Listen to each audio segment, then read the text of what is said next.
My dream site is located in my hometown of Blaine, Minnesota, which is a suburb of Minneapolis.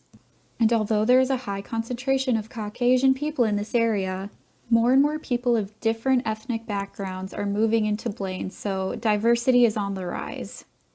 I chose to open an infant and toddler daycare center in this location because it's a growing city. More and more people are moving to this town. In fact, they even opened a new elementary school right near my home. So if new families are moving there for their older children, maybe they have younger children who need care as well. There are other daycare centers in Blaine, but they serve a lot of children, and I'm talking about maybe 100 or more. My dream site would serve 45 children at the most, just so that each child would get adequate attention from the adults working there.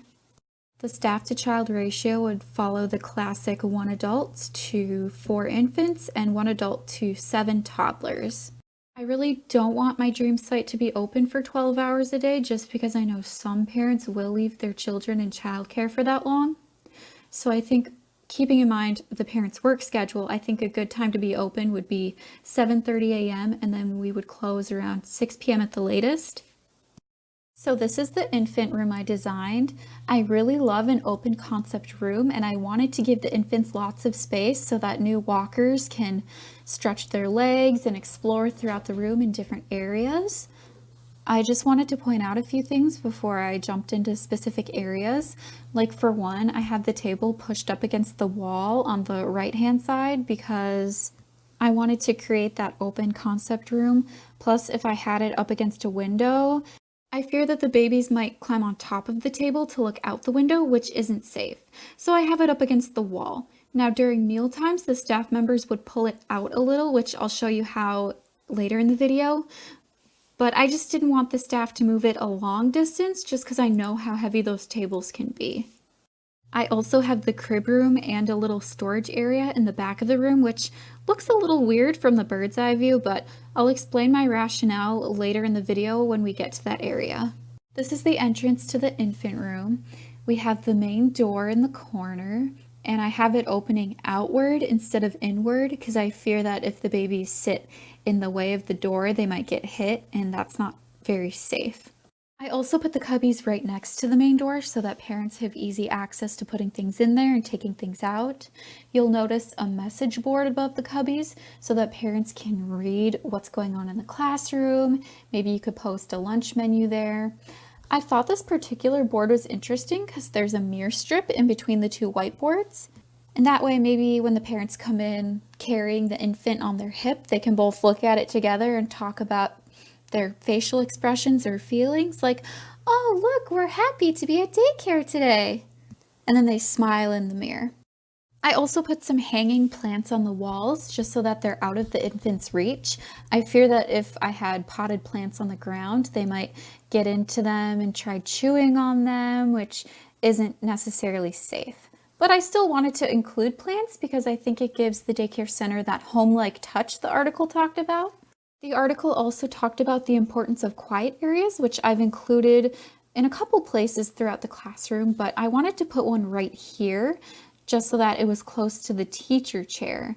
So if one infant was spending some time here and another one comes and interrupts them, maybe the staff could intervene somehow just because of that close proximity to the teacher chair. The article also talked about the importance of displaying the children's art in the classroom so that they feel that they belong there and that their work is important. So I have these plexiglass display cases against the wall at infant eye level throughout the classroom, but I wanted to include this in the quiet area just so that if they just wanted to take a little time to sit there and admire their work in peace and quiet, they could do that.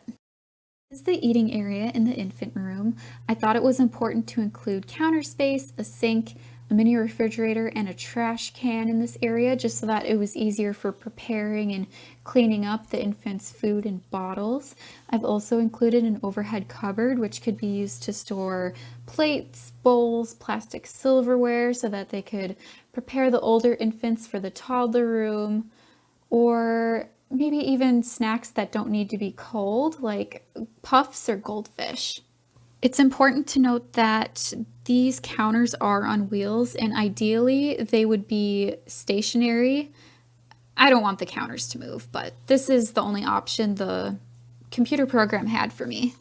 This is how the seating arrangement would look like during meal times when the staff pulls the table out from the wall and when they pull the chairs and the high chairs out from the storage area. I purposely made the area from the storage place to the eating place empty so that the staff can easily just slide the high chairs over to the eating area. I know the high chairs aren't very heavy, but it takes up a lot of time and space when you're moving a lot of them.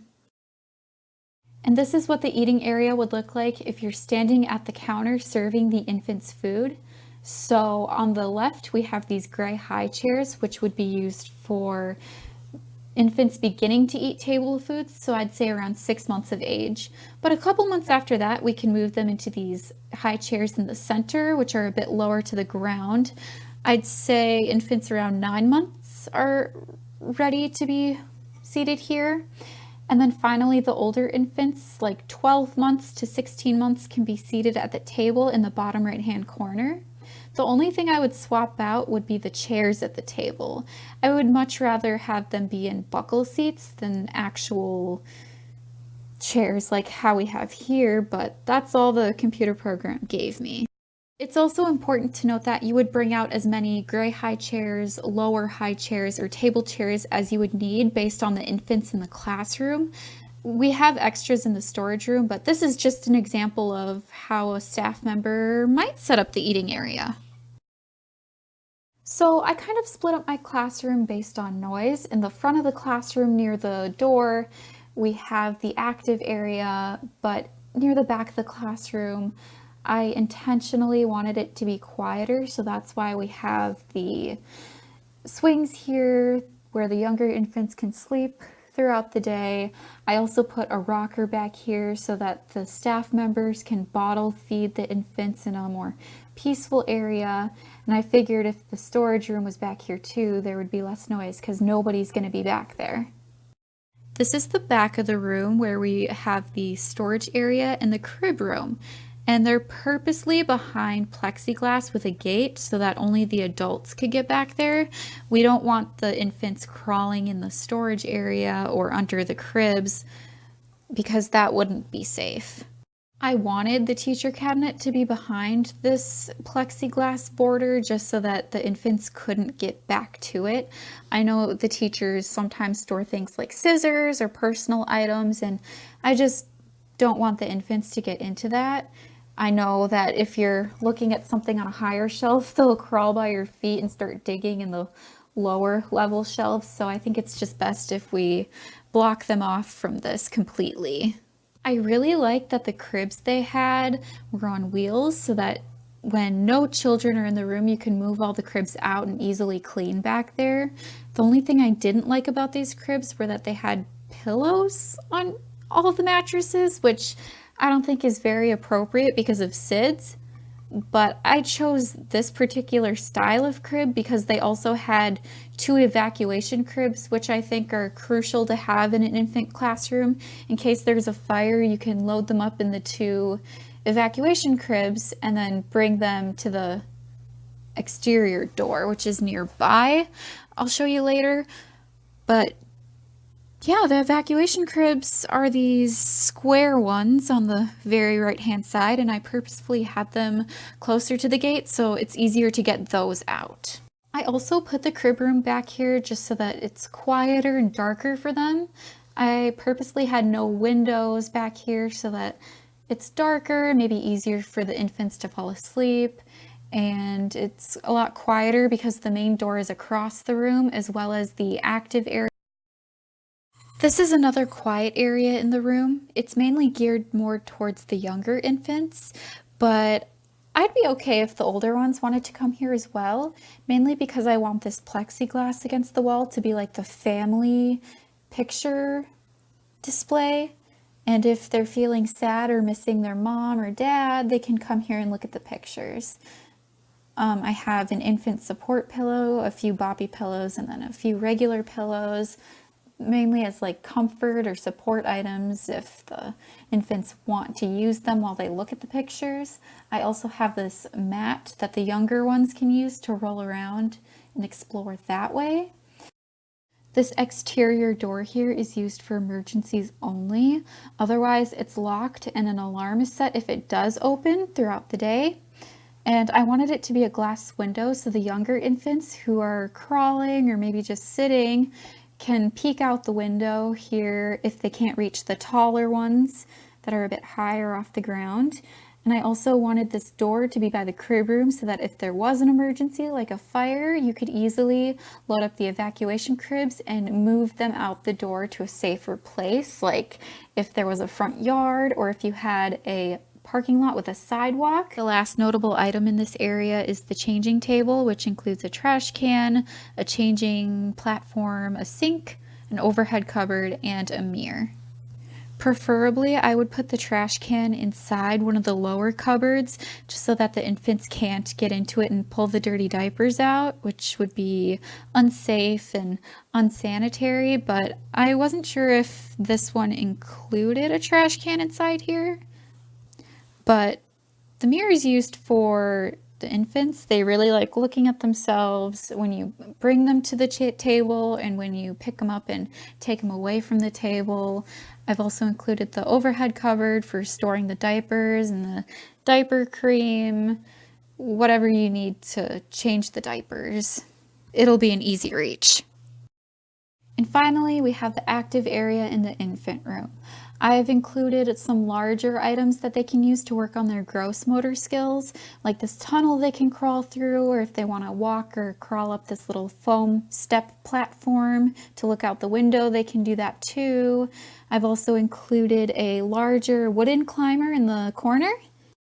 I thought this particular climber was interesting because it didn't have steps like all of the other ones I've seen before. This one had a ramp going up and a slide going down, which I think the infants would really appreciate. The ones with the steps that I've usually seen, we have to tell them, go up the stairs and down the slide because they keep trying to go up the slide. So I think having a ramp would meet their needs on wanting to crawl up something slanted like that. I also put the climber by two windows so that once they get to the top, they can peek out the sides of the climber and look out the windows. I've also included two toy shelves in this area just because I know some of the toys, like cups, they like to bang them together, make a lot of noise, or rattles or little musical instruments. Those are very noisy and I wanted them to be in the loud area, away from the crib room. You'll also notice some mirrors in this area. Near the climber, we have a triangle-shaped mirror which the infants can look at themselves on the exterior sides, or they can even crawl through it and look at themselves inside the little contraption. Otherwise, we have a mirror between the two windows, which is a pull-up mirror. So they can work on standing, grabbing. What they'll do is they'll grab the wooden handle and pull themselves up. Then they can look in the mirror and look at their facial expressions or people behind them. We also have a stuffed animal basket on the right-hand side. And we have a little plastic shopping cart, which I thought would be good for them to learn how to walk. And I purposefully had the shopping carts against this wall so that they can run down the empty area of the room. I've also included a plexiglass display between the windows near the climber, and you could put their art there too. This is the toddler room I designed. It's very similar to the infant room with the quiet areas and then like a large motor area, but I also have a closet for cots, an actual bathroom, and a group time area. It's important to note that at all other times besides meal times, the chairs will be pushed up against the wall like this, just so the kids will have more space to stretch their legs in the classroom. This is the entrance to the toddler room. I set it up this way so that the kids aren't allowed in this area unless it's pickup, drop off, or they're getting ready to go outside with the teacher, and kind of using that rug as a barrier. Again, I've included a message board for the parents, a few plants to make it seem more home-like, but this time I added a mailbox in case the parents want to hand out invitations to everybody in the class, or if the teacher has pictures of the kids to hand back to the parents, just so that these things aren't in with the kids' coats and boots in their cubbies. This is the group time area, which they might use for like a morning meeting or story time. I've intentionally included an open face bookshelf here because the article said that kids like to look at the face of the book before they pick it up and actually decide to look at it. I've also included these picture displays, but the pictures would be of the actual students in the classroom doing group activities, just so they know that they belong there and it's a good place to be, and that everybody else values them being there. The chair is for the teacher who will read the stories. The cupboard is also for the teacher, kind of like a teacher bookshelf. Maybe there's a radio in there if they want to have a little dance party in this area. And then I've also included a whiteboard so that they can write like who's here today and write their names. The brown door here is a closet to the cot storage room, and only the teacher has access to the key that opens this. This corner is a quiet corner. It's mainly used for the kids who can't contain themselves during group time, so you just send them over here for a calm down moment. Again, we have comfort items like pillows, and we would put family pictures in the plexiglass here. And there's also a stuffed animal basket, more comfort items, and a little seating area if they want to keep to themselves. And I've included the plant to make it more home-like. And like the other room, this glass door here is for emergencies only. There's an alarm on it, and it would lead somewhere safe like a front yard or a parking lot with a sidewalk. This is how a teacher might arrange the cots during nap time once they take them out of the closet. I know you only saw 3 in the previous bird's eye view pic, but they were actually stacked in there. There's more than 3 in there.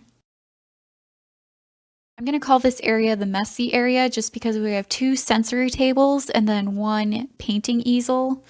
And I've provided mats underneath them just so they don't get the wood floor messy. I've also provided a lot of space between these 3 objects just because when multiple kids come over, they tend to fight over who gets to stand where, so I thought more space the better in this case. This is one of the active areas of the room, the large motor area. We have a little bridge they can stand on to look out the window. We have a slide that they can climb up the stairs and go down the slide, or they can go in the tunnel. I really like this little canopy piece that they can either walk through or crawl through if they please. I've provided a mirror between the windows, and there's also a little cozy corner if they need to take a break from all the active excitement. On the other side of this area, we have the shelves with maybe like blocks or trucks on them, and then another plexiglass display if they want to view their art. Here's a better view of it. It doesn't show the plexiglass in this one, but I wanted to show how much space is in that little area right there.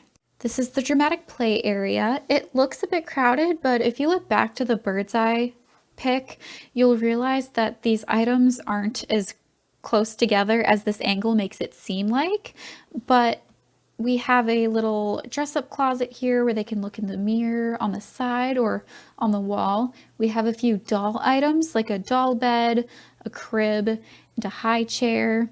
There's also a pretend kitchen with a fake sink, stove, cupboards, fridge. We have a table and chairs, and I also thought this wooden puzzle was pretty cool. It would help with their cognitive skills. Starting from the right-hand side of the pic, I've included another little quiet area if kids wanted to look at the books by themselves. I thought the closet was a good barrier between kind of loud and quiet. And then we have the eating area with the 2 group tables. All the kids are expected to eat at the tables during snack time, lunchtime. Again, we have a counter for the staff, cupboards, a sink, a trash can, but I think it'd be more appropriate to have the teacher cabinet out here, just because at this stage, toddlers, if they're curious about something, they'll approach the teacher and ask while the teacher's in the cabinet. They won't just go in and start digging through stuff. Plus, they might not even be interested in the teacher cabinet just because there's so many other like toys and stimulation around the room. I've included a bathroom in the toddler classroom just because between 16 and 33 months, they're going to start potty training at some point between then. I've created a half door just because it's a good way to give the children privacy, but also for the adult to supervise what's going on in there. On this side of the room, we have a toddler potty, a toddler sink with a step stool and a mirror. We have a changing table for the younger toddlers. The kids can use the steps with adult supervision to get up there. And then there's a mirror for them to look at themselves just because they do that sometimes. We also have diaper cubbies above the changing table where the staff can just easily grab diapers, diaper cream, whatever they need. There's also a trash can in the bottom right-hand corner for the toddlers to throw away paper towels on their way out. On the other side of the bathroom, we have another toddler toilet and another sink. I've purposefully placed this behind the changing table just so that if anything's going on, the adult can just look in the mirror, notice it, and turn around real quick. And there's also this little cubby area for pull-ups. They're bound to start wearing pull-ups before they wear underwear, so it's just a bit of an independence thing that they can get it themselves. I would have added more things in the bathroom, like, I don't know, books or plants, but I felt like that would be a bit unsanitary, so I just left those out. Again, just to recap, this is my infant room and this is my toddler room. I just wanted to clarify that when I said 45 kids, I don't mean 45 kids between these two rooms. I meant in the entire center. So maybe there would be a preschool room too, or maybe a school age room, but they would be evenly divided between the multiple infant rooms, the multiple toddler rooms, etc.